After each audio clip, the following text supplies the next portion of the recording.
is where we breeze through the stories from the dailies. You can connect with us live on Facebook. We are live right now as we speak on Facebook at Splash FM 1067. You can drop your comments on the live video feed that you see right there. And as the conversation progresses, we will open up the phone lines.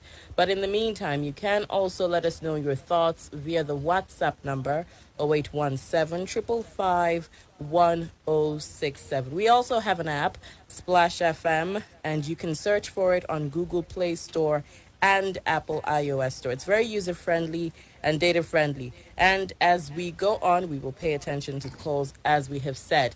This is a streak. We must not forget this. As a matter of fact, I think we've gone past this streak. I think we've adapted. Yes, I am Odera Otaru. And I am Binga Fayo. Thank you very much for joining us for today's episode. We'll get started straight away with the issue of the day.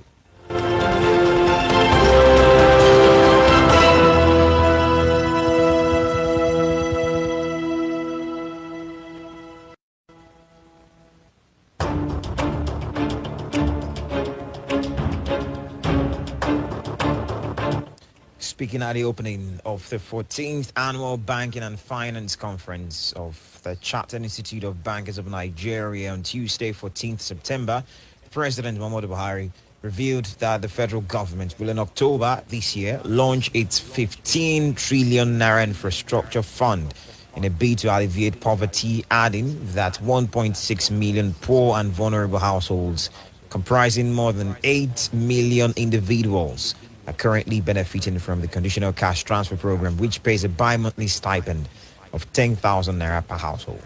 The president urged commercial banks to join efforts with the government in alleviating poverty and said the National Social Register of Poor and Vulnerable Nigerians had 32.6 million persons from 7 million poor and vulnerable households identified, imploring bankers to play a stronger role in improving livelihoods. Other economy-boosting efforts include various initiatives embarked upon to boost agri-trade in Nigeria, such as the Anchor Borrowers Program, through which the Central Bank of Nigeria had made more than 300 billion naira available to over 3.1 million smallholder farmers of 21 different commodities. And this is just one such initiative. Focusing on the claim that about 1.6 million households receive a stipend of 10,000 naira bi-monthly today, center around that topic as the issue of the day, as well as plow through the different questions that are emanating from the public. We have with us Dr. AMOS KOLAWOLE. Thank you very much for joining us this morning, sir. Good morning. Thanks for having me. Yes, thank you for coming. Now, so many questions are arising, but the most prominent one concerning the claim by the federal government that 1.6 million households are being beneficiary to a monthly stipend of 10,000 naira bi-monthly. I mean to say, yes, is who are the beneficiaries? I think they've clearly stated that the amount is actually meant for the less privileged in the society. But how do they determine the less privileged? How do they determine people who live below the poverty line? How did they come about 1.6 million households that they're giving to, especially when the president himself has identified about 32 million households, and now you're giving to 1.6. That is not even up to 5%. And I even tell you that some of these people that are not classified as living below the poverty line are actually, because when you look at the poverty line benchmark, I think right now it's about $1.9 per day. That gives you almost 1,000 naira, if not more. So how many people in 1,000 naira per day in Nigeria? So if you go by that analysis, it then shows that this 1.6 million that they have identified is not just a sufficient figure to go by. And of course, again, then you begin to look at what yardsticks did they use to determine the families that they have actually planned to give this money to. And you begin to wonder, because we don't have statistics, we don't keep records, you can't rely on statistical figures, even given by agencies in Nigeria. So the question is, how did they come about this figure that they're giving this money to? And of course, that shows that what people have been saying, that this government is not so much having a sense of direction. I'm sorry to say this. Has come to light that really they do not. Because what we have is much more than what they're claiming they're giving. And so, what happens to the rest in the first place? Okay, well, to put some sort of background to this, so people who are listening can also know how some of these conditional cash transfers came to be. The National Social Investment Program of Nigeria is where basically it's domiciled, of course, under the Ministry of Social Intervention and Social Welfare and the likes of that. The conditional cash transfer program directly supports the most vulnerable by providing no strings attached cash to those in the lowest income group, helping reduce poverty, improve nutrition and self-sustainability, and supporting development through increased consumption. My question in this regard is, this was established in 2015 by the Muhammadu Buhari-led federal government. How would you say this has fared, as performed since that time? Is it something you see as just trying to cover a deep-seated one as against addressing the real issue? Especially as one would say we're nearing election period. You see, as an academic mind, the first thing I do is to look at the objective of the program. If you look at the objective as the objective stated, or the objectives stated been achieved, that is when you now determine if a program has been successful or not. So the stated objective is to alleviate poverty. And this began in 2015. And it began in 2015. The question now is, has this program alleviated poverty? And the answer is obvious. The answer is a categorical no. It has not. Let's look at the amount involved in the first place. You're giving a bi-monthly stipend of 10,000 naira, 5,000 per month. Yeah. Today, like I have stated earlier, the poverty line benchmark is $1.9 per day. That runs it about over 1,000 naira. Today, can you feed a household with 5,000 naira per month? That's the question. Has it actually alleviated poverty? It has not. What do you do with 5,000 naira for a household that has about 5 people? You have 5, 6 in the family, and you're giving them 5,000 a month. What does it do? It actually does nothing. And so, at the end of the day, these people will fall back into poverty again, much more than you started with them, much more than they were before you even started the program. So, the issue now is, should we be talking about these handouts? Because I see this as handouts. You give them, like you have already noted, especially during the electionary period. We saw how the vice president was personally distributing money to traders, 10,000 naira. They said market trader money. It was also market money. There was another market money. No, but the issue is, what can you trade with? What business can you do with 10,000 naira? So essentially, this amount is meant to boost the image of the funds. And you see that as alleviation of poverty. You getting poverty well entrenched because you have not even taught them how to fish. There are programs. You see, we need to go past the level of handouts, cash transfers, to structural transformation. You need to transform this nation, this structure, in such a way that people begin to know what to do. In such a way that people can earn a living legitimately. When you give 5,000, what do you do? Even the Empower. A lot of people were on that program for 2 years. They were collecting 30,000. And that 30,000 couldn't even last them for a month.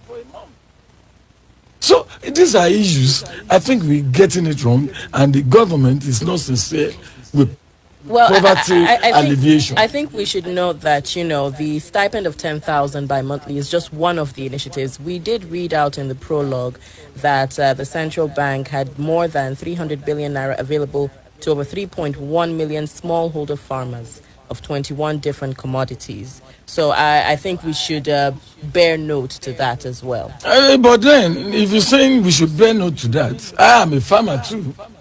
I'm into piggery. We have an association. For a very long time, they took data. They said they had sent the data to the federal government, and that the government was actually willing to support us. That started in 2018. We attended workshops and all the rest. Up to this moment, we have not got any support from them.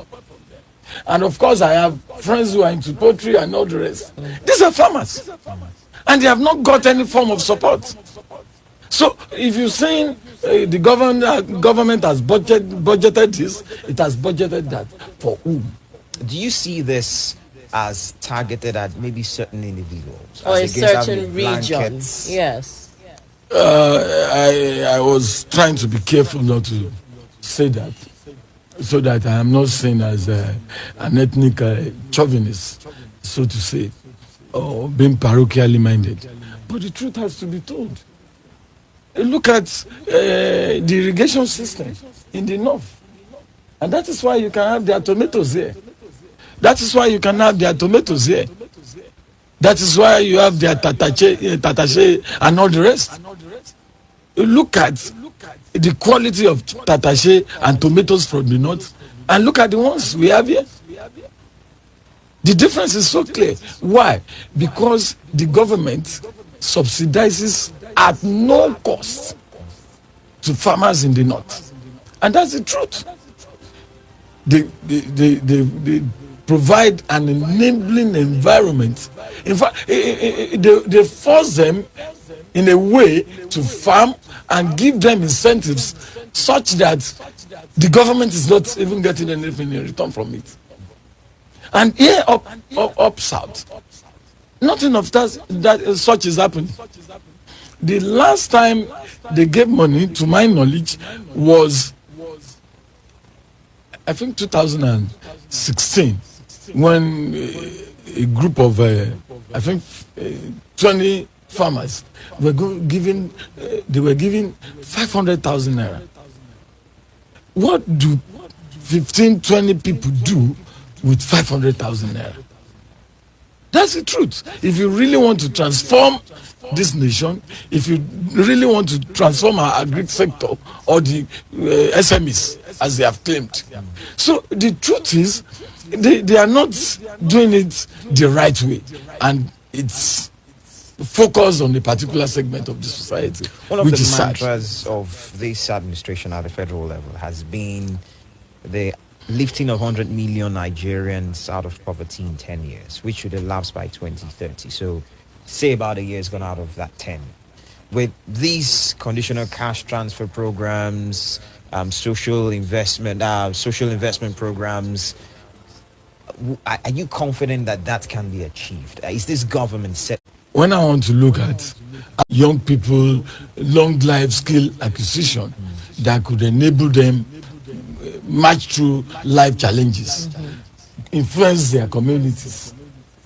The Empire teaching says to ensure quality delivery of education at the primary level. But have we seen that? What they do cannot even sustain the people, not to talk of fortifying them in terms of skills. But wouldn't you say you're making this call too early? It's just been, like Benga mentioned, a year gone by. No. Out of 10. If you have a 10-year time frame and a year is already gone, and we have not seen significant changes that this has brought to the lives of the people, then you can be sure you will be counting days and years. And before you know it, they start blaming it on their predecessors, on primordial issues. Let me tell you, you came up with Empower. Somebody came to my farm. I'm sorry, as I offer myself as an example. He came to my farm. He said he was into the agro, Empower Agro, that he just needed a place to show to them. And I said, what kind of skills do you think you'll be acquiring if you're here? He thought about it and said, sir, I must be factual with you. My intention is just to collect this money. And there is no, they have not, and up to now, no machinery, no strong monitoring machinery in place to monitor how these people are doing. So if you now say you're coming up with skill acquisition programs, and we have not seen it, you just doling out money to people, you return them to poverty at the end of the 2 years.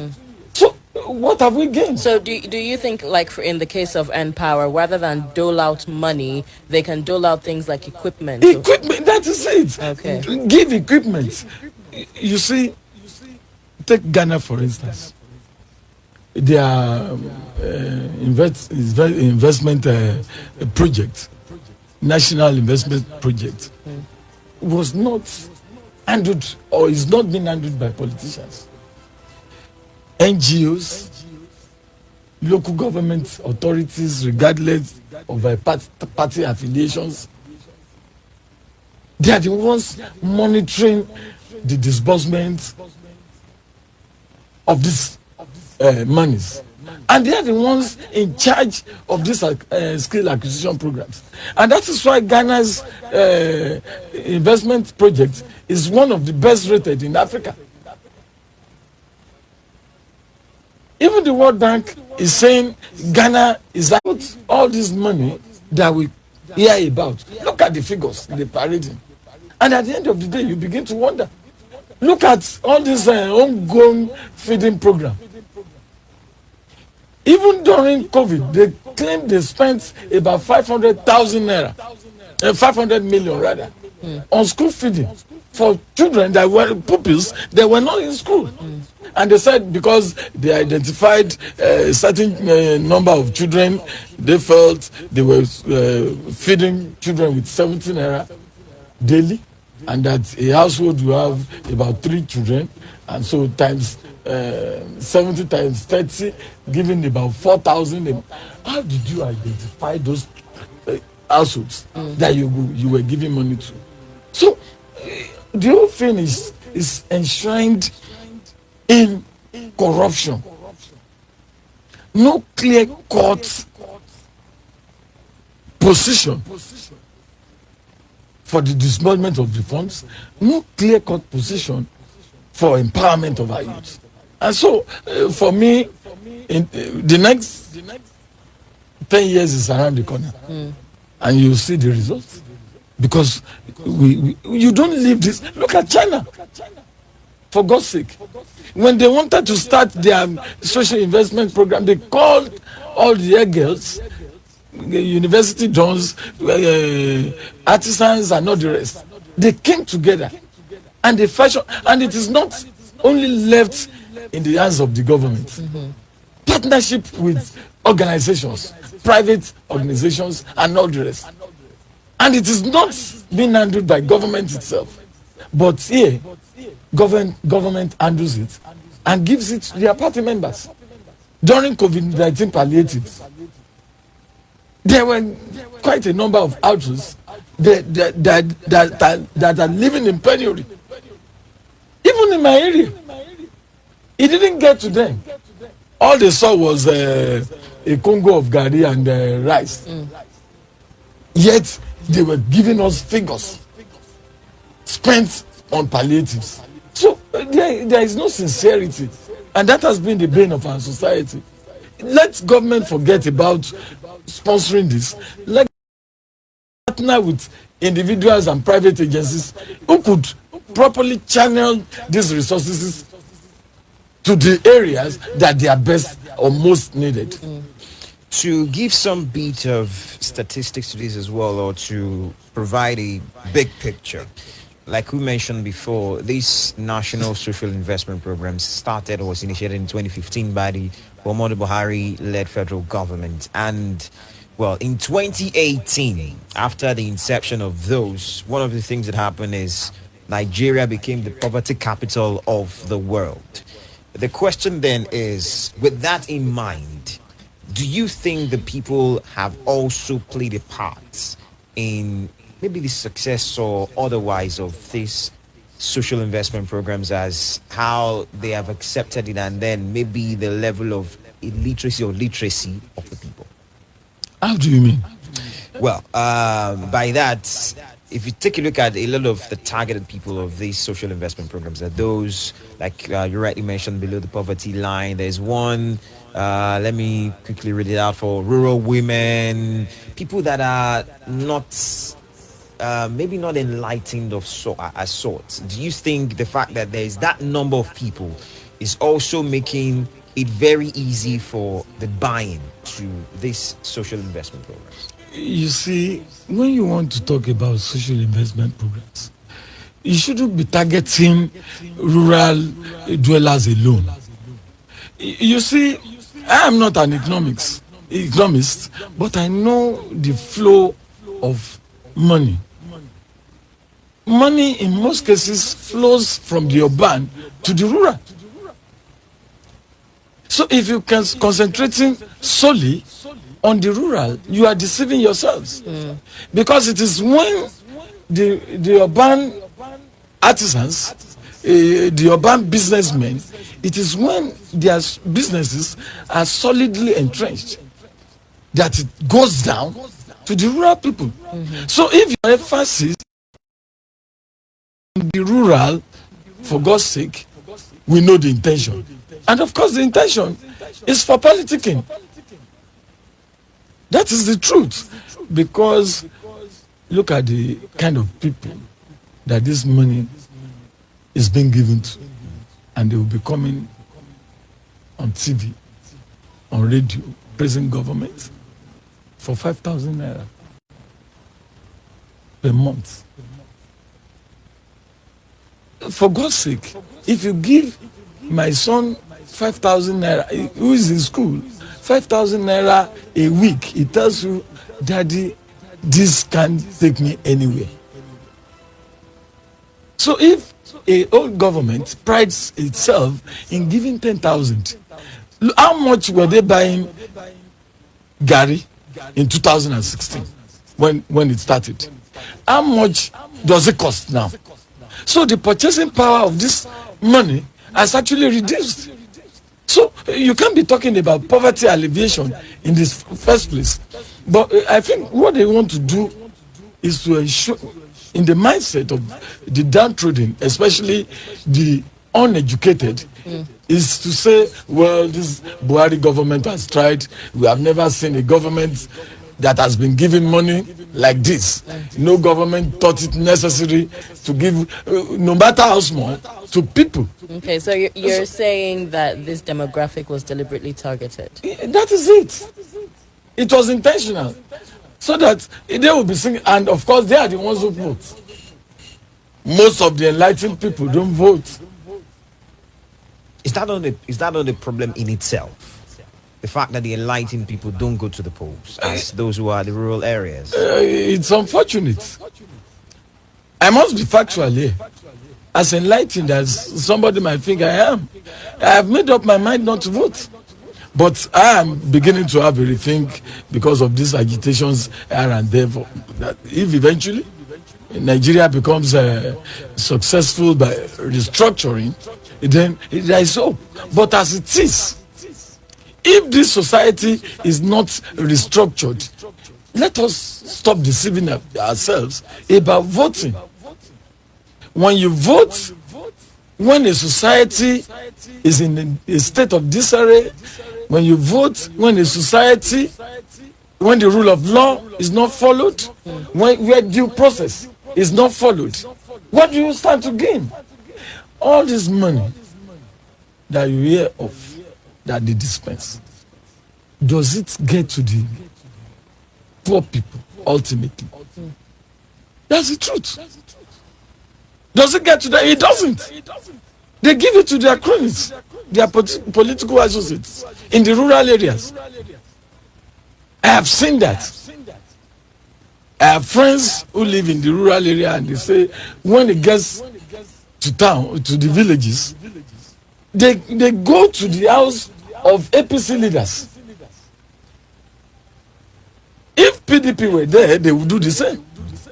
So it's basically to give them a kind of leverage and not really to alleviate poverty. If we want to alleviate poverty, embark on projects that will change the lives of the people. Teach them how to fish, not giving them fish. People are brilliant. The people are ready. They are hardworking in Nigeria. I tell you, when I see people, and I read about Nigerians, EFCC bugging into a government hotel, and I was wondering, all this loss, the society itself is full of aberrations. A friend of mine had his brother arrested. They took him down. They looked at his transactions, dealings, and all the rest. And they said he had already made about 2 million naira. And they said they must pay in dollars at the EFCC office. So they went around to gather money, changed it to dollars, and paid without receipt. It was not receipted. Yes, what this boy is doing is bad, but we have incurred a lot of debts. We need to pay back. We need to sort this guy himself out if you don't want him to go back. So what do we do? And my friend said, he just told his dad, well, it's left to you. I don't want to know how you want to sort him out, but what he's doing is not in accordance with the law. It's illegal. And so we must stop him. But the truth is, can you really stop him? The guy went back and was able to offset all the debts through the same thing for which he was apprehended. So have we changed anything in the society? The answer is no. For every law that is made in Nigeria, you empower some people financially. In the UK, in the 90s, early 90s and late 90s, a lot of Nigerians were engaged into the ICT industry. You know why? Because they found that Nigerians couldn't make computers, but they were hacking into it.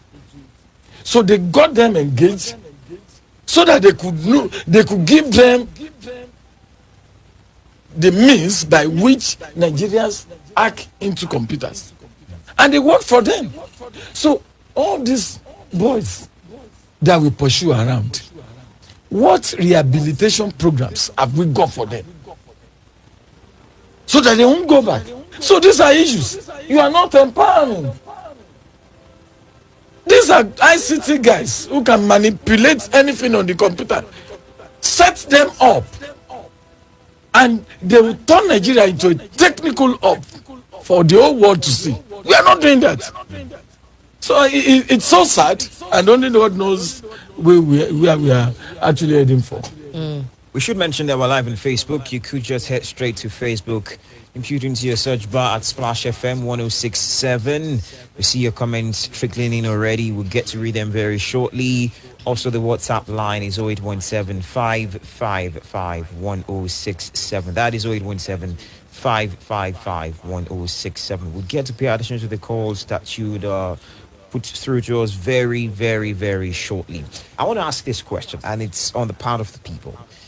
Can anything be done from the perspective of the people? One of the things I hear a whole lot is how, yes, the people elected those who are different offices across the land, and so they should hold them accountable of sorts. Can the people do anything to change this narrative? How do you expect the people who are powerless, so to say, to change the narrative? They can't. That's the truth. They have deliberately left us impoverished, such that we live at their whims and caprices. I remember I told a friend when we had crisis at the Polytechnic in 2017, when AMOS said he was moving us to Ipokia for no just reason, no provisions made, nothing. I recall the director at that time said when he got to Ipokia and he saw the place, he said, wow, what is this? And the commissioner for education at that time was telling him, be careful, the governor is by your side. So when he was asked to comment, he said, he told them, it is a good thing, a world-class polytechnic on a virgin land where there was nothing. So the issue is, I told them that we were owed 8 months' salaries. If elections will come during those months, a lecturer in the Polytechnic will collect 5,000 and go and vote, because he's been impoverished. He's in penury. So that is exactly what they have done to us, except for this call for restructure. Except we restructure, the society is made in such a way that we live under their spell. And that is why they keep enjoying it. They are not talking about doing something about the 1999 Constitution, because he empowers them. So I do not see how that can happen, except there is a kind of revolution, which will not happen in Nigeria. Because today the syndrome is, it's our turn, it's their turn. Tomorrow it gets to us. So for people who have that kind of mentality that it's their turn, tomorrow it gets to us, I do not see a way out. All right, we should pay attention to the phone calls now. 0817 444 1067 and 0704 400 1067. The numbers that. All right, Taj.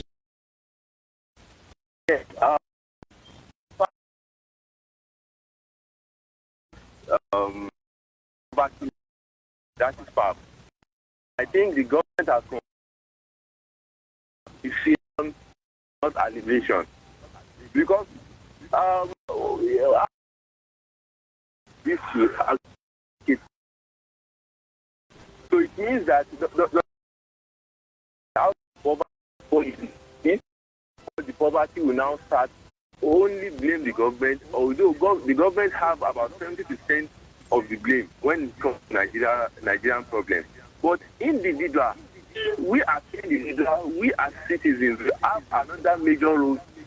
Look at the case that I cited about someone who wanted to go and showcase someone else's farm, just in the name of getting this stipend without working at all.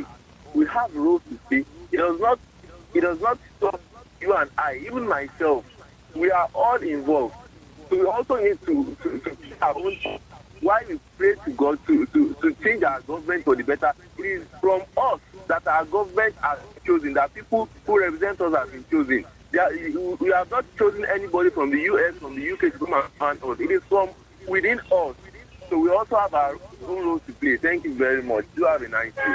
Thank you very much. We have we lost that call. Do you want to call us again? The numbers are 0817 444 1067, 0704 400 1067, and 0817 555 1067. I have the caller here now. Hello.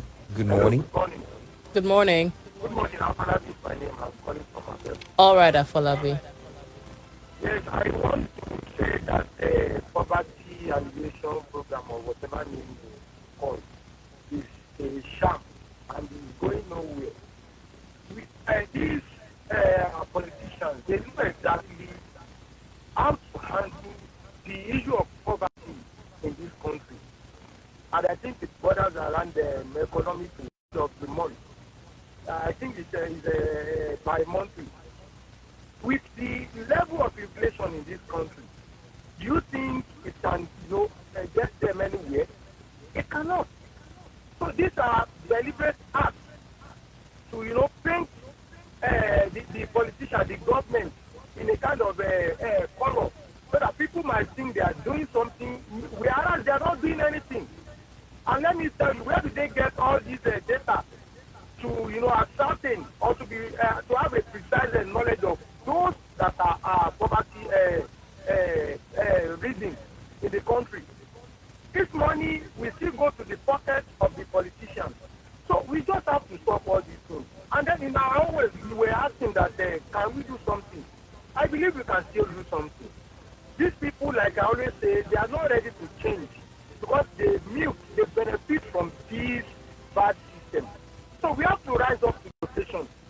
If they come to us every 4 years to give us something, it's good we reject those things so that they know we don't need their things. We need to elect people that are with a proven they are careless. We need to change. We should go and get our voter cards. We should be prepared. We should have somebody, even in our areas. We can pick somebody that we trust. We can vote for that person. We can, campaign for that person. We can make that person not to spend too much, so that he will know or she will know that he or she is there to serve us. But all these people that are selected, that are, imposed on us, we have to do something about it. This society, the country, the problems, the issues can still be corrected if we are ready to do it. Thank you very much for this opportunity. Thank you very much, Afolabi, for talking to us. Thank you. That was quite touching in some areas. We have comments now. I'll read this from Kende Gabriel.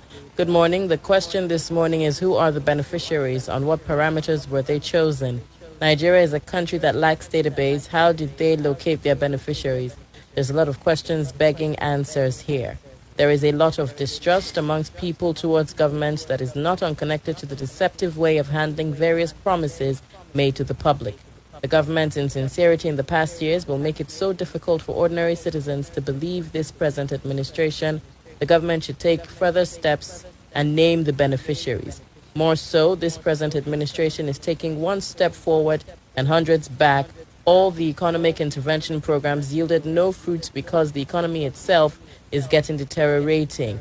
They employ people for only 2 years, give them tokens. The amount given is not enough to start businesses in this current economic situation of this country, judging the standard of living this current dispensation. Kende Gabriel from Abeokuta, quite lengthy there. Hello, good morning. Oh wow! Please reduce. Good morning. Please reduce the volume of your radio. Is my name. All right. I'm calling from Abeokuta. All right. Speak to us, Arojo. I'm sorry, I bumped into the program. There's an information. There's a standstill opposite Egba High School at Asheru, and the police they have caused the lockdown. The DIO is there. I think another agency is there. The place is blocked. Since 30 minutes, nobody is moving, and they are still checking particulars there.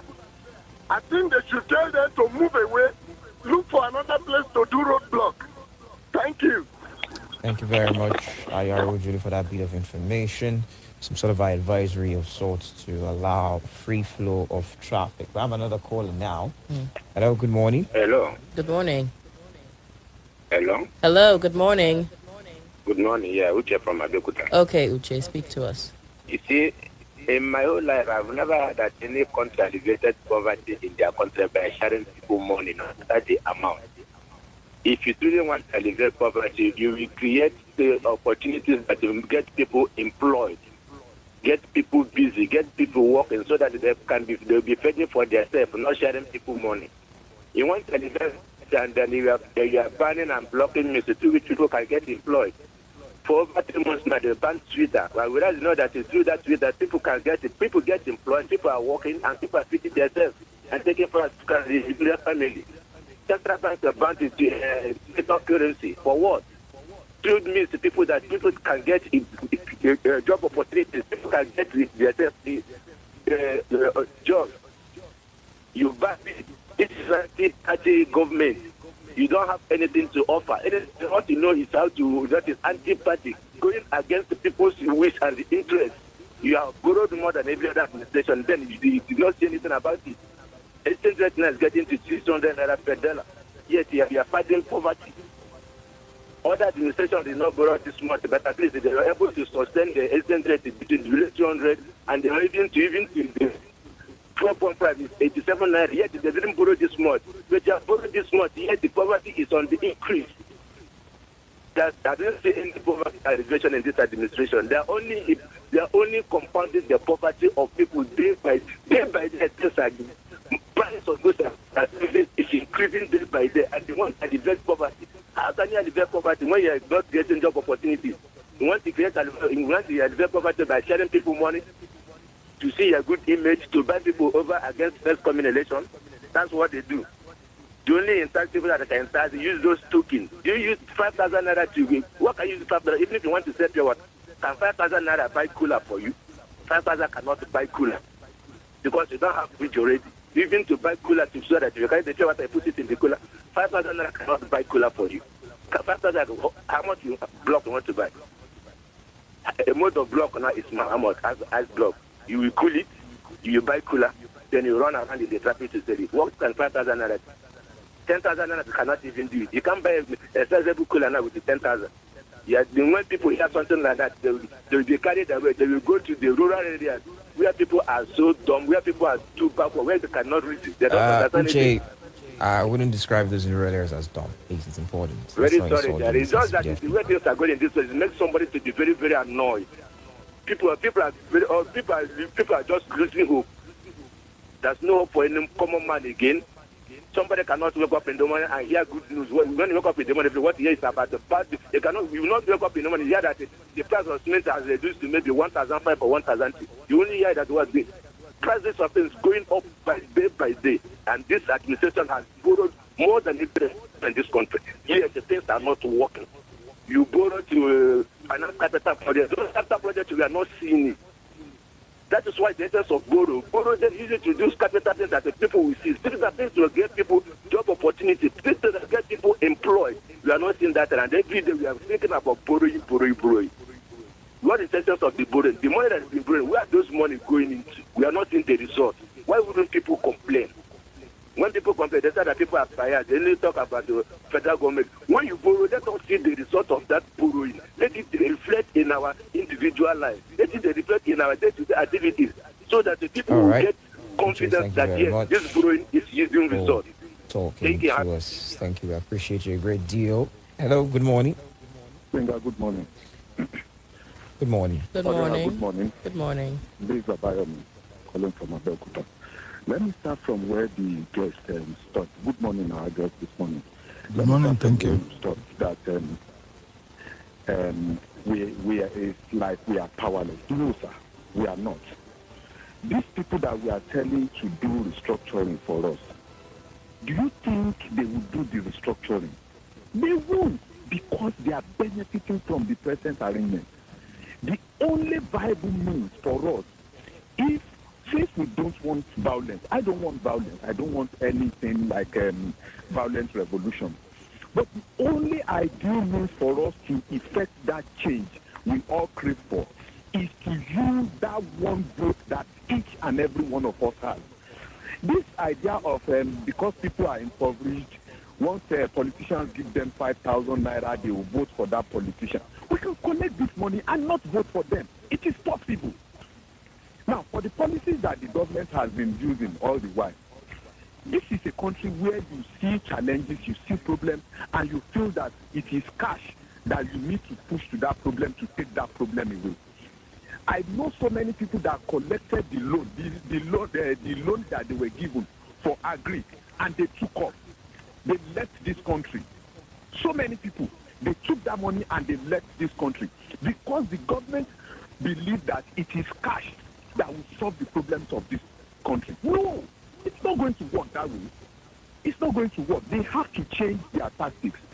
Though we know that the cash transfer they are doing is majorly for political reasons, where they can get people to vote for them.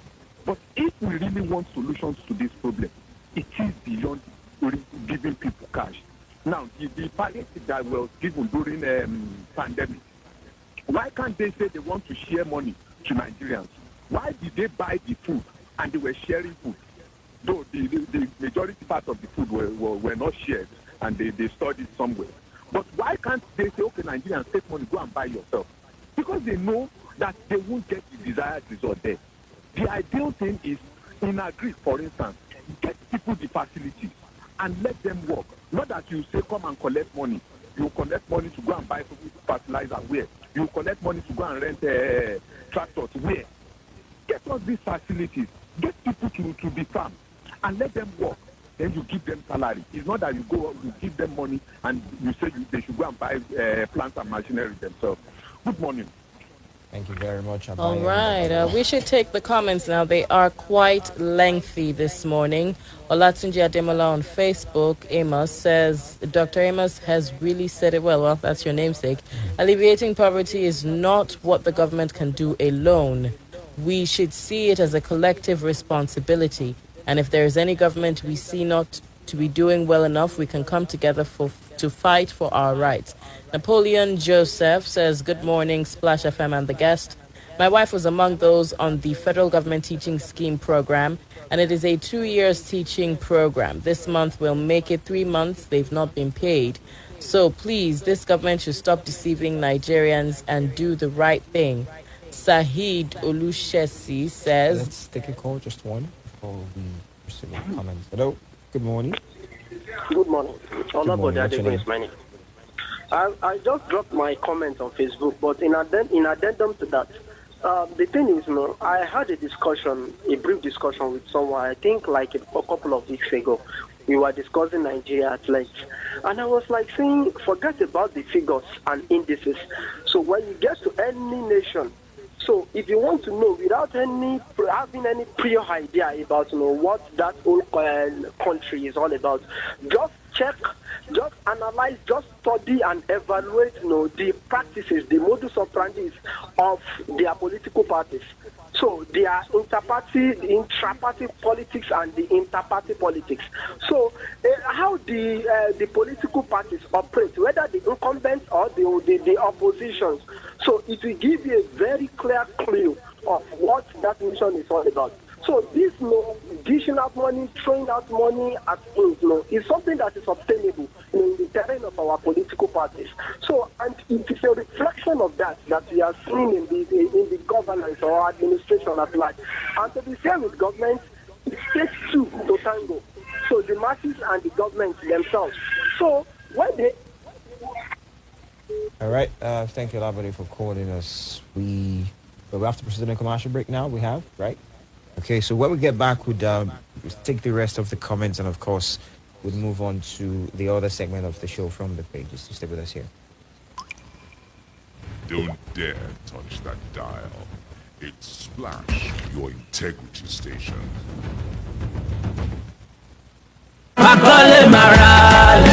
tí kò kúnni lójú ó ṣeé ṣe kó kúnni lẹ́nu. níléeṣẹ́ àgbájọ Homes and Property Nigeria Limited wọ́n ní àwọn ti ṣe tán báyìí láti sọlẹ̀ àwọn di ọ̀pọ̀ kọ́yọ̀kú fún gbogbo ènìyàn. ilé òṣèlè Gusi Estate ti di 100,000 naira báyìí. ìkèrèkú ìdán 100,000 láìra plọ̀tì. bẹ́ẹ̀ sì ni lẹ́rándà náà ti di 100,000 naira. èyí tí wọ́n tún fún yín láǹfààní láti rí àwọn ohun èlò ìkọ́lé lówó tí kò ga jọra lọ. ẹ sì lè máa san díẹ̀ díẹ̀ títí ẹ ó fi parí ilé yín.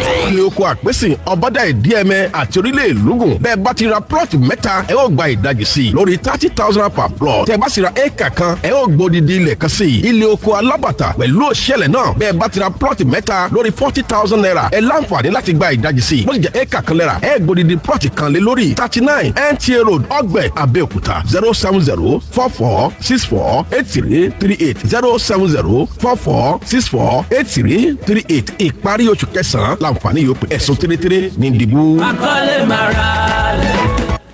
Bolive International School calling. Bolive International School calling. Bolive International School calling. If you desire a modern day and government approved nursery and primary school for your child with conducive and serene learning environment, well equipped computer laboratory, classrooms, equipment Montessori teaching aids, being handled by professional and friendly teachers, spacious playing ground with sporting kits, music laboratory with different musical instruments, why not register your child at Bolive International School? Bolive International School is located at Rock City Avenue, Goshen Estates, Ashero. Telephone 0803-318-6411 or 0802-313-6260. Bolive International School. Readers are great leaders.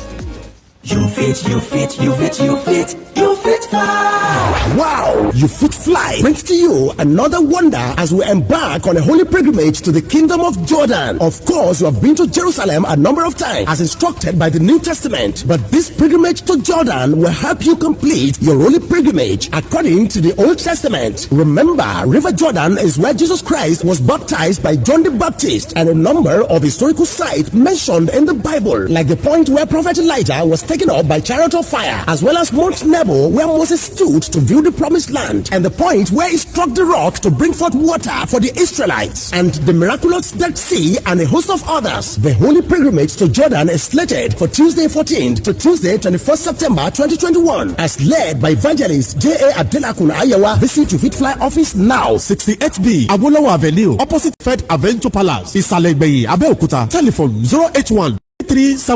081-378-5934. Adédìrú Àṣàbí ni orúkọ mi. Èmi ni àkọ́bí ọmọ fún ìdílé Adélọ́rọ̀. Oyinwọnúọlá ni orúkọ tí èmi ń jẹ́. Èmi ni ọkùnrin tí ó wà láàrin ẹ̀gbọ́n mi obìnrin àti Oyindàmọ́lá àbúrò mi obìnrin.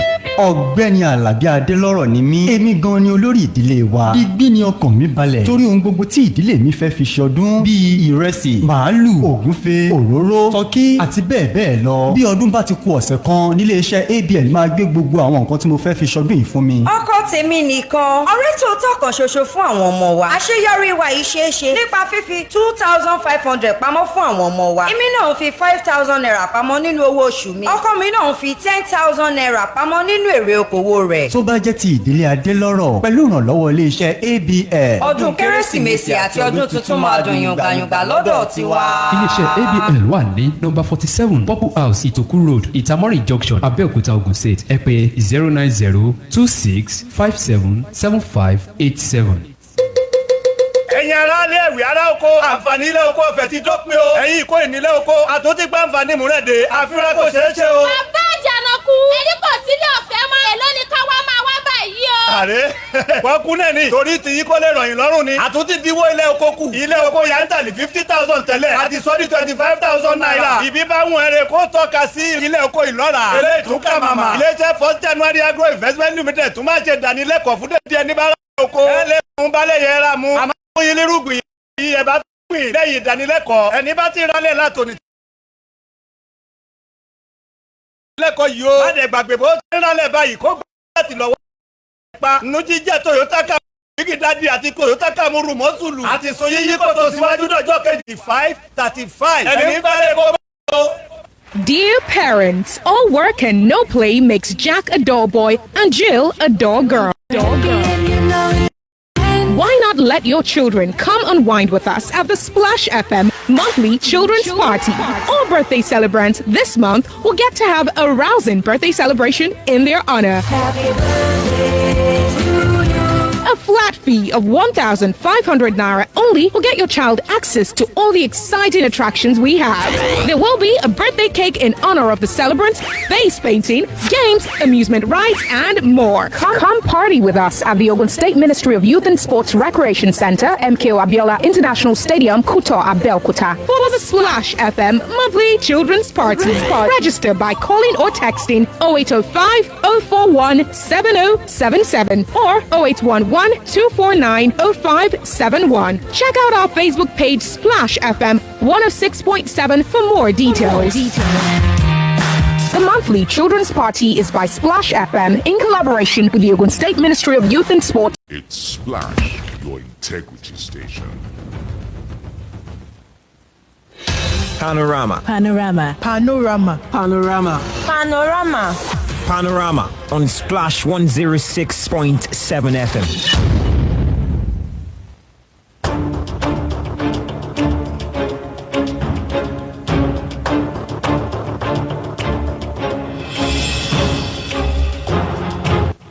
Your dial is still tuned to Splash 106.7 FM. This is the Integrity Station. We've gone a minute past 9 a.m. now. You are welcome back to Panorama. This new segment from the pages is what we are on now. But before we get there, we have quite a lot of comments on Facebook. Would you like to take some comments on Facebook? A rookie economist or an average learned layman could even discern that this kind of approach is counterproductive and not a sustainable one. 10,000 naira for the most economically vulnerable households. Haba. It's not even something enough to keep the body and soul of just a single impoverished individual together for a month. A well thought out, decisive, committed, technically strategic economic plan plus genuine sincerity of purpose is the real catchfish, is a lasting way of poverty alleviation. Giving 5,000 naira to each family is something, but it cannot heal. Okay, Sahid Olushesi says, good morning. Nigeria as a country has turned to a place where illegal things are now things that youth and citizens embark on to get their daily bread due to the lack of employment in the country. Talking about Empower program, imagine those that devoted their time to ensure they impact knowledge to the students under Empower. Ooh, wow, something is blocking. Okay, let's see. All right, I'm back. Under Empower teaching program, and at the end of everything, they were absorbed from batch A for the program.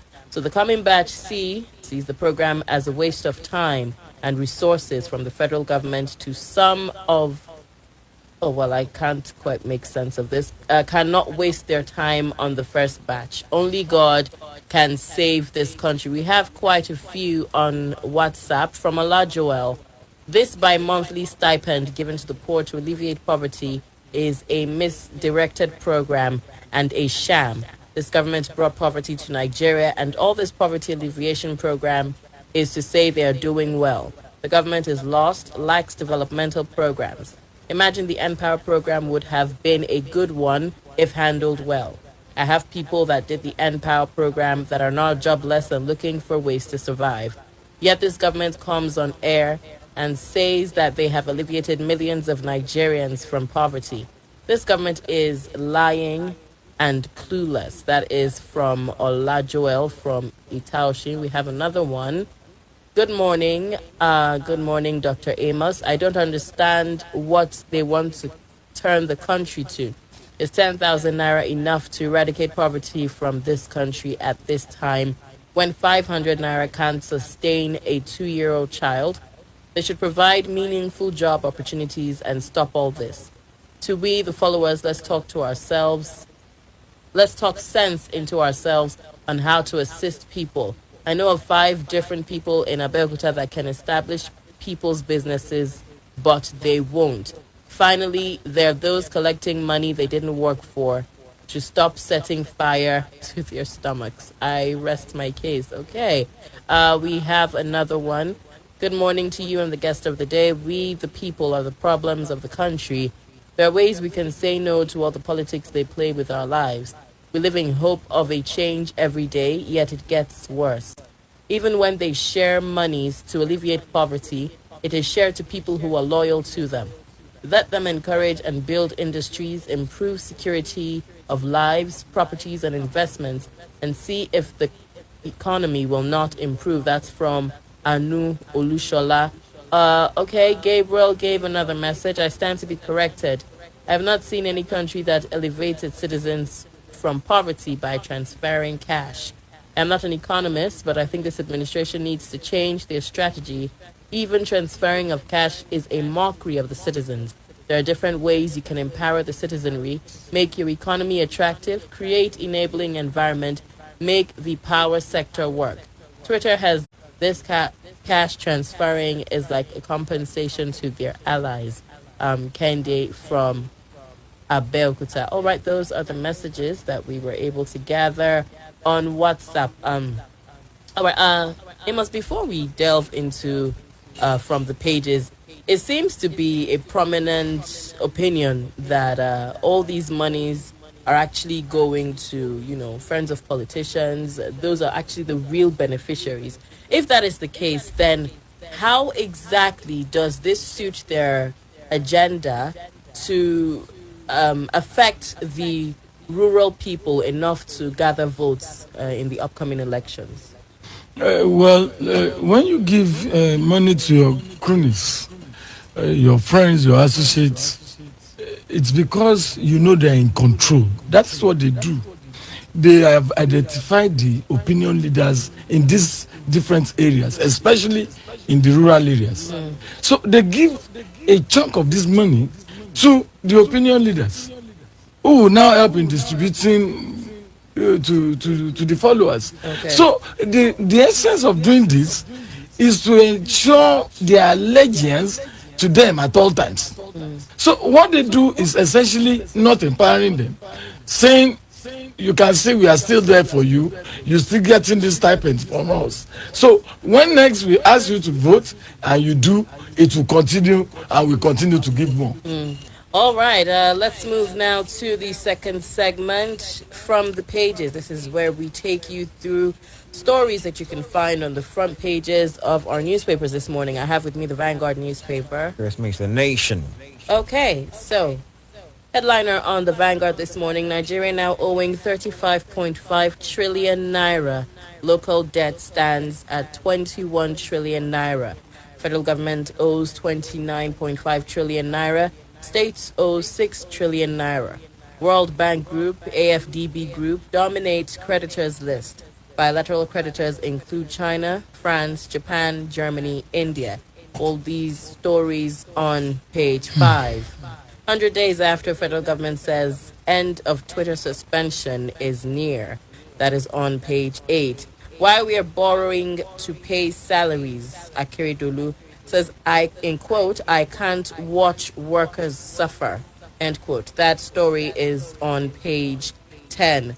25 million Nigerians may remain outside telecom coverage after 5G rollout. That's on page 7. There is a picture here, the Malaria Eradication Project. The initiator, Malaria Eradication in Africa, Prince Ned Nwoko, his wife and Nollywood actress Regina Daniels Nwoko, and President Republic of Sierra Leone H.E. Julius Maada Woni Bio during a courtesy visit and discussion on Ned Nwoko's malaria eradication project in Abuja. Hush Puppy, final decision on Abba Kyari will be taken by Buhari Police Minister. That is on page 8.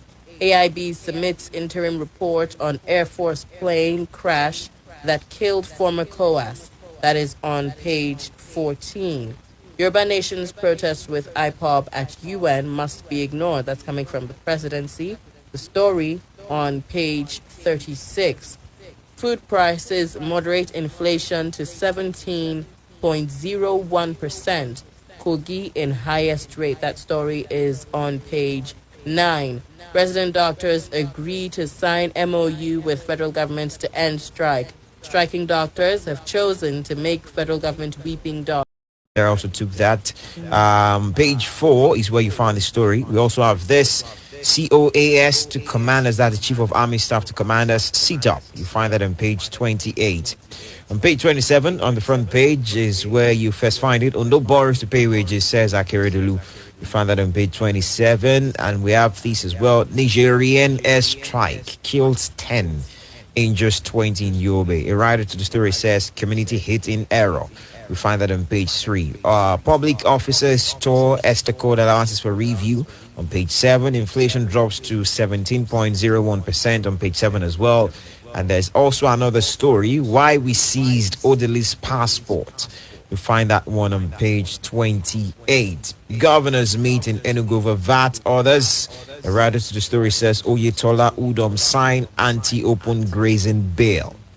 Also, President He warns on Yoruba agitators IPOB alliance. And two writers. The first one says UN should ignore demands, and the second writer, speaker, secession agitators not different from Boko Haram. Well, we have a picture here that shows the Minister of Works and Housing, Babatunde Fashola, inspecting the dilapidated Ajebo Gumaki. Shows the Minister of Works and Housing, Fashola, as well as the Governor of Ogun State, Akpa Abiodun, during their inspection of the ongoing construction at Loto Interchange Bridge on the Lagos-Ibadan Expressway. And there might be some cheering news for those who are around the outer axis of the states. The story.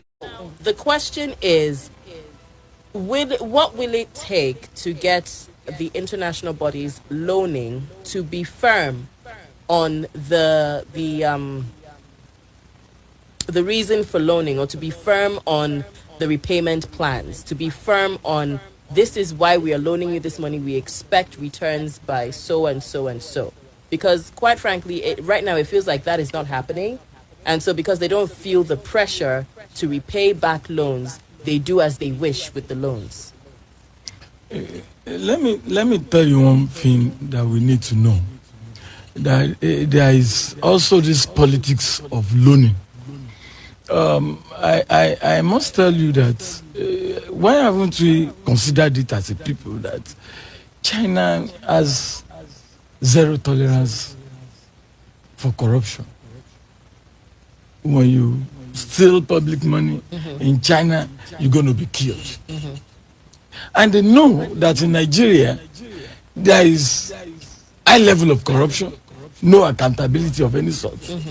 Yet, they still give money to a country that is known for its bankruptcy when it comes to accountability. So then you begin to wonder why. And the answer is simple. Some of these loans that they grant are actually attached to some of our national assets. Are you aware? So some of these loans they grant us are attached to our national assets. So what the politics involved is that he who pays the piper dictates the tune. At the end of the day, when you are not able to pay, we give you certain conditions and conditionalities. One, you're going to be buying from us, whether you like it or not. You live under our spell. We dictate the complexion of your economy. And that is why these people, they know we have the market. If you are unable to repay, but we are is being bought. We are bought already. That is the truth. We are bought. So our assets, everything, they are all in their hands. So when you misbehave, they just call you to order to say, well, you know the pact, you know the agreement, you know what the conditions we have given. So if you misbehave, we're taking all this. All right, let's move on to another story now, and this is the big story on the of abduction. Let me read those stats that I mentioned before while I took the headlines initially. UNICEF statistics for 2021, it says 37 million kids expected back. And another one says 20 attacks on schools, 1,436 pupils abducted. Another one says 16 children dead, 200 still missing.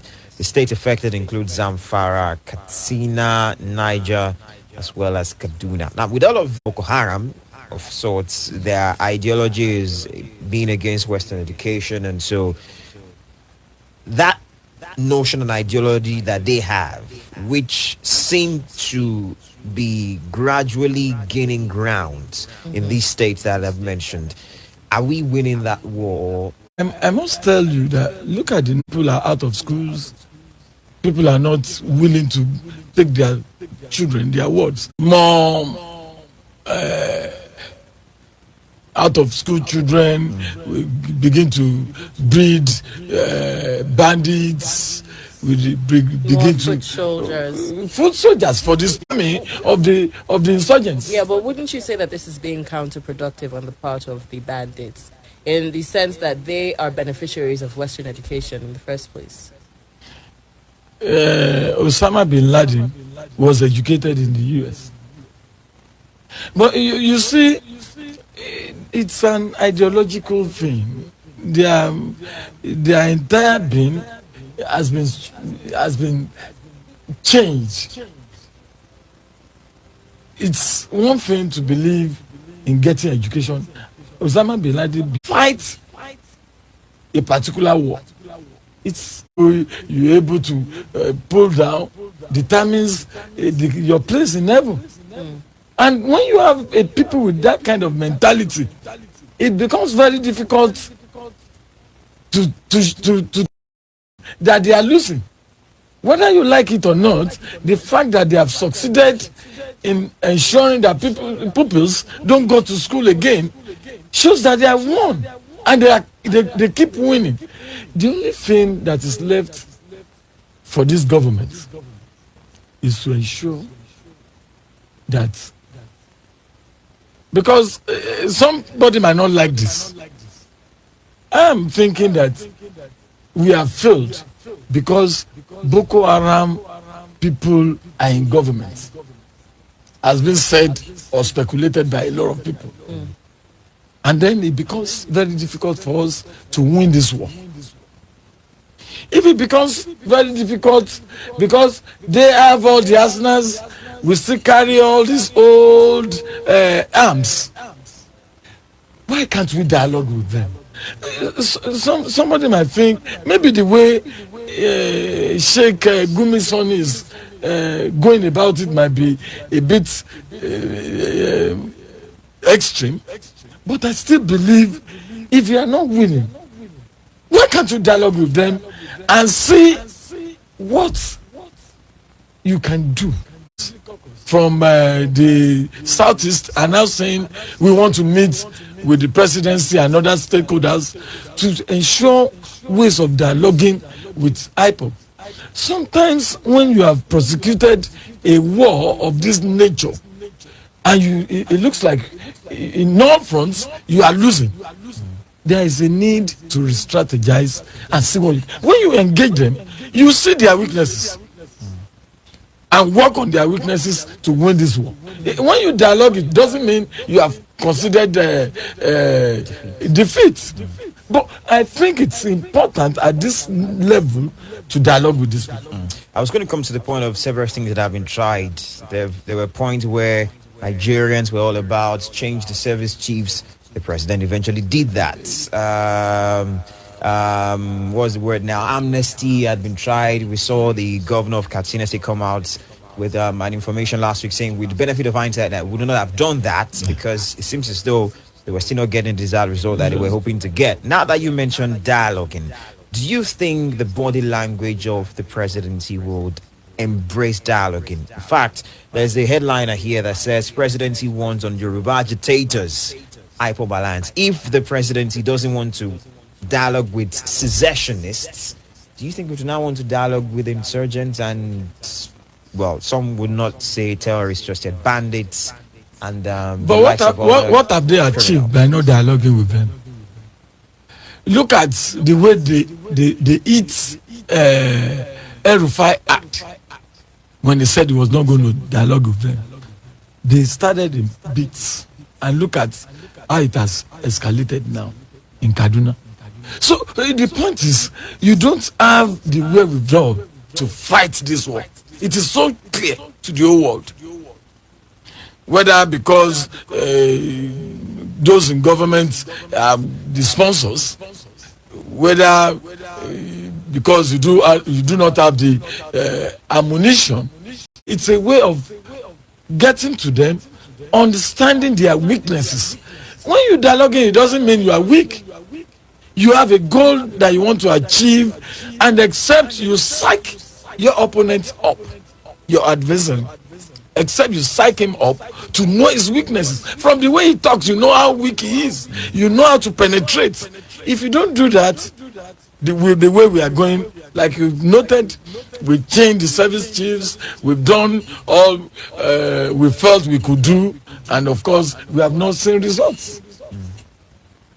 Okay, let's move on to another story, which is linked not exactly, but linked to the one I just took, and that's about presidency warning Yoruba agitators, IPOB Alliance, two riders. The first one says UN should ignore demands, and the second rider, Speaker, secession agitators not different from Boko Haram. I'm particularly interested, or that second rider caught my attention, which of sorts the Speaker was warning those who are secessionist agitators and all of those that they are not different from Boko Haram. How exactly is that so? Would you categorize this as maybe a careless statement from the Speaker? It's obviously careless. From is it the number 4 or yes, it's number 4 number 4 citizen of the country, especially when you come from a zone where the agitation is actually gaining ground. You don't talk carelessly. And of course, they can afford to be careless because we are not the ones who put them in power in the first place. And we need to get that right. That for now, we are not the ones putting them in power because our votes do not really count for now. So they can afford to be careless in addressing issues. How can you say this, for God's sake? When your people are already fed up, when it gets to Lagos, he knows people are agitating in Ogun, people are agitating in Oyo, people are agitating in Odo. Everybody is calling for restructuring. As eminent persons, have they actually spoken about it? Have you heard Bajabi Amila talk about the need to restructure Nigeria? At a point when he was feeling the pinch, I think at that time I felt maybe it was because there was a kind of problem between his godfather and the presidency. That was why he had the effrontery to say, well, we won't take our people being oppressed. But look at his body language these days. It looks like they are beginning to mend fences. And so they can afford to be careless. They must have told him, look, if you want to be seen as one of us, if you want us to believe we still have your allegiance, then condemn your people. And because he doesn't have anything to lose, you can't recall him. When you recall him, when they tried to recall what's this man in Kogi? I know there have been about 4 recalls. Dino Melai. What did they achieve? So they know, and that is why when people say we are not powerless, we can achieve a lot, I still say, as the arrangement is presently, we have been rendered powerless. And that is why a careless statement of this nature can come from Bajabi Amila. When his people are already saying it is either we restructure or we go our different ways. So it's a total embarrassment. With the there was an initial plan of sorts of actions from the National Assembly to have talks around restructuring. I think it was sometimes in June or May or something like that, where Lagos was this location that covered Ogun, Lagos, I think Oyo as well. With all of those things, we've not exactly seen anything come to light from all of those meetings at the time, where it was a public opinion, public hearing of sorts. With all of those, should there not be a revisit of that and make it very more open to people and maybe bring it closer to the people? If you're saying they should bring it more, bring it closer to the people, you may be right in a way, but they won't do that. They will not bring it closer to the people because they know the people hold different opinions to what they hold. Gbajabi Amila will not initiate a negotiation that would ensure that people start talking about restructuring. Because as it is now, look at the issue of anti-open grazing. A number of states have not even signed. Some state houses of assembly have passed the legislation, including Ogun State. Right. But in Ogun State, our governor has not signed. Yes. Ditto for some other states. Why is that happening when they had a deadline of September 1? So that goes to show that for now, it's all about us against them. The political class has a clear agenda to perpetuate their hegemony, to stay in power. And if what you're agitating for will not ensure that they stay in power, they will never want people come together to discuss their future in such a way that they become destabilized. All right, we should open up the phone lines now. We do have quite some lengthy comments on WhatsApp, but let's open up the phone lines. 078. Hello, good morning. Nicholas. All right, Nicholas. I can see Johannes has done a very good job. I can see the effort he's making to speak, and he would have spoken more. But we are now we all have to now be careful with the Life Mohammed and the NPC director. You see, everywhere in the world where the foundation is faulty, there's nothing the just can do. This is true even in a reality show, when you need idiots. When there's a corruption and you don't select the best idiots, you will have a bad show. It's also true in a soccer team. When you choose the worst players, you will have bad results, no matter how the supporters support them. Even at sea, you choose the worst captains, that ship will sink. Things have gotten so bad in this country that people are even confused over what is right or wrong. And that's why the number 4 man can compare Yoruba agitators with terrorists. It has gone to that stage, but I don't blame it, because when you're in Abuja and you're in Maitama or Asokoro, and the other place you can go is a 5-star hotel, you don't understand what is happening on the streets. And when you watch what happened in Guinea, the people were rejoicing. And when you see what that Guinean man said, there's nothing he said that is not happening in Nigeria.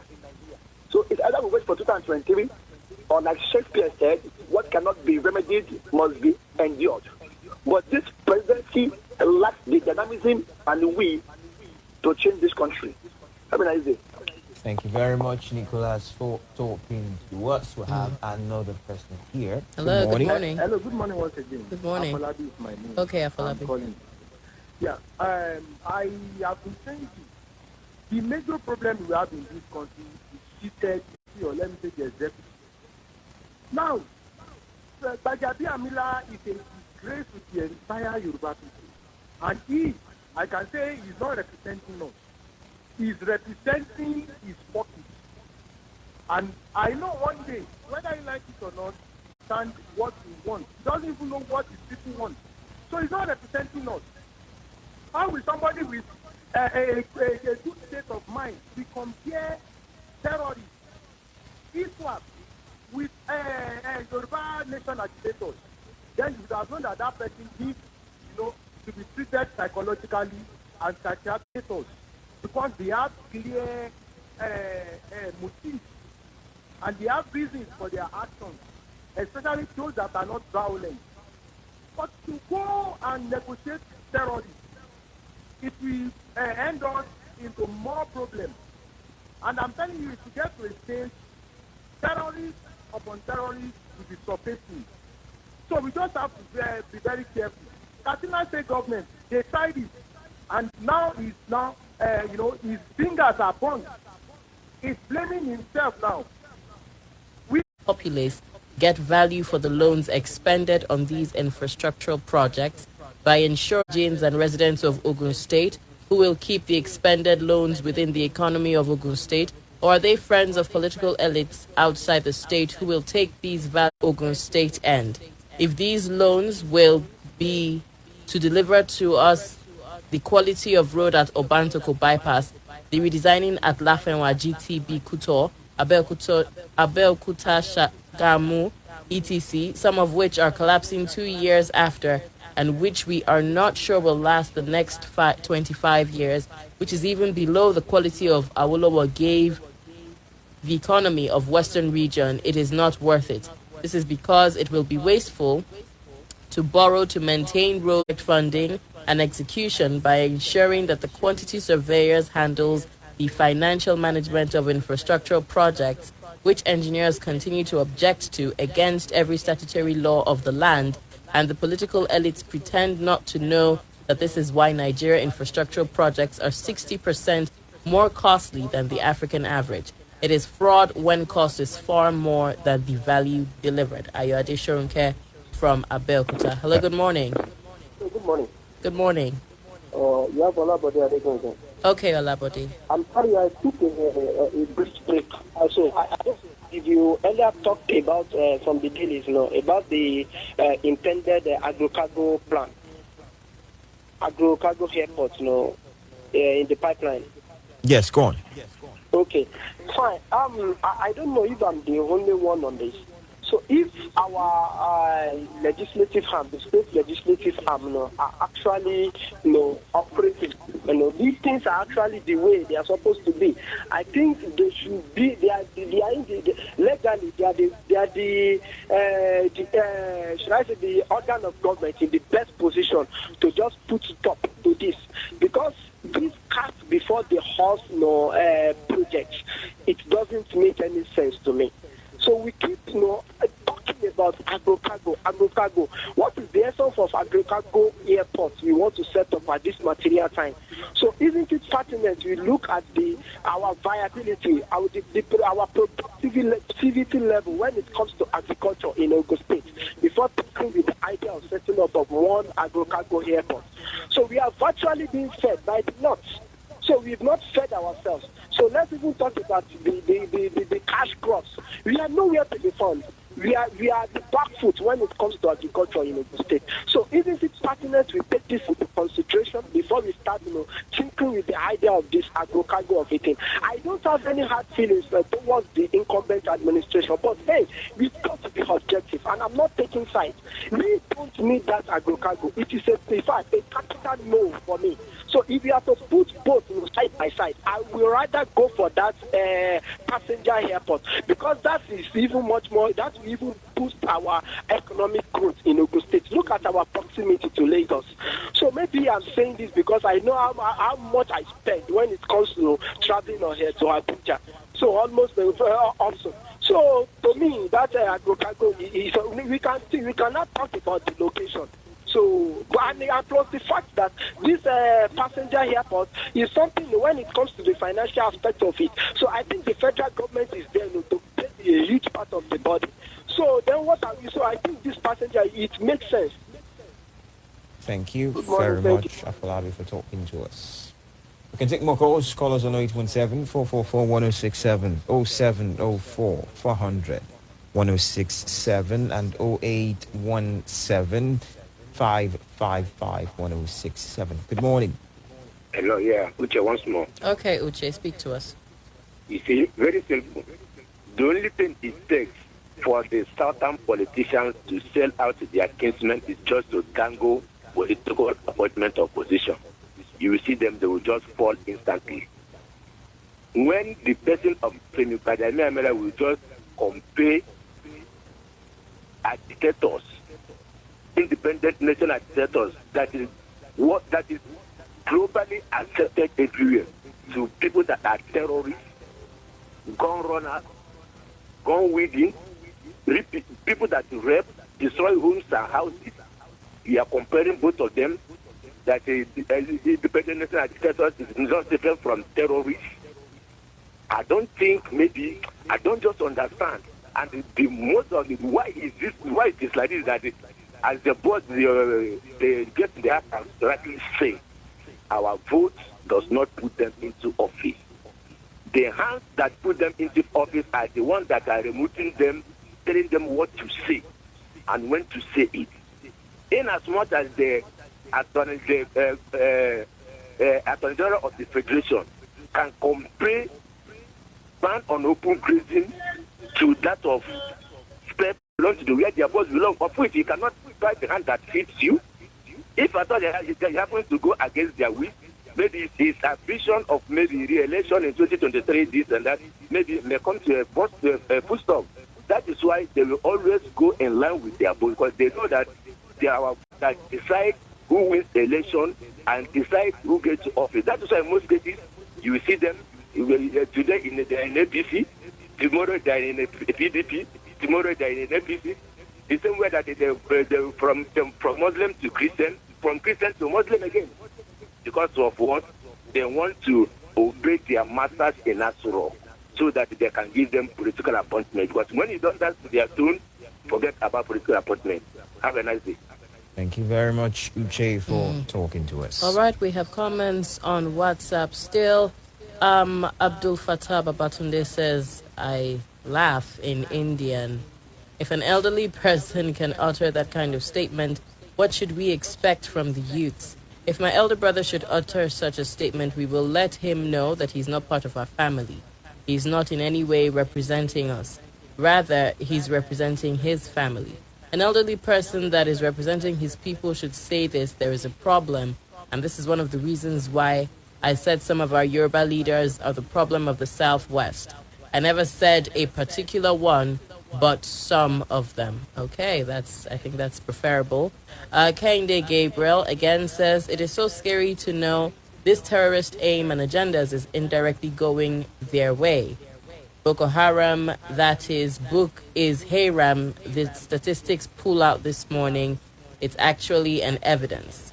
There is no need to go to the drawing board because we're tired of hearing that. Now the actions on the part of the government is not applaudable. On borrowing is not bad. All the best at all to the best of my understanding. I don't need to be an economic expert to know that borrowing for consumption is insanity. It's just an act of mortgaging the country's future. Okay.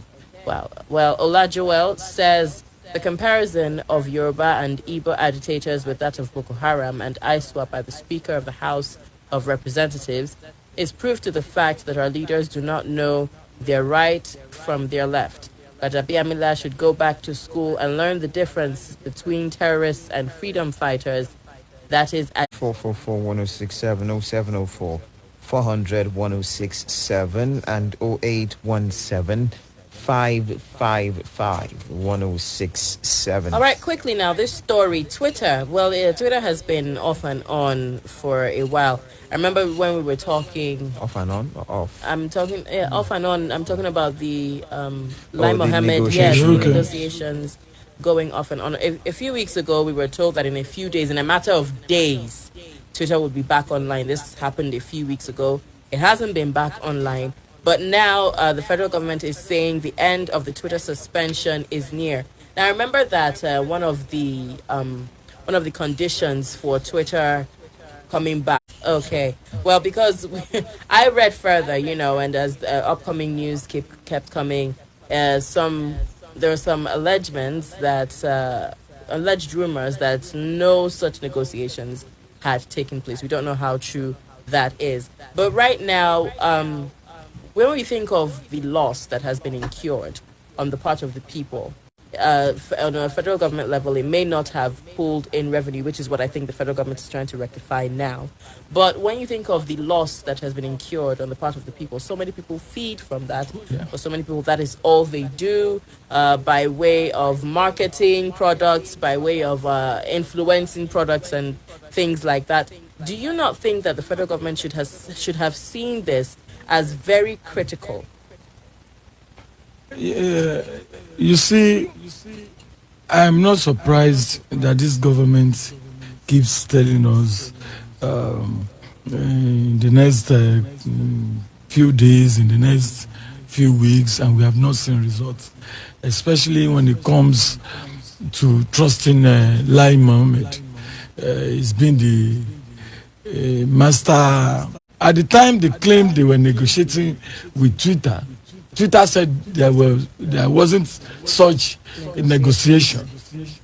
So it shows that now they are becoming tired and they see that people are disgruntled and they need to keep telling us that you see negotiations are on in a few days, can't provide jobs of these people. I think they're retracing their steps, and whether with negotiation or without, very soon it's going to be restored. 106. Well, I think it's just safe to wrap it all up here. It's time for us to go to the show. Thank you. Thank you, Dr. Amos, for coming. That's the size of the package. Like they already mentioned, join Uzo and Miriam tomorrow for tomorrow's edition. Enjoy the rest of the day. I am Binga Fayel. I am Odera Otaru. Good morning to you.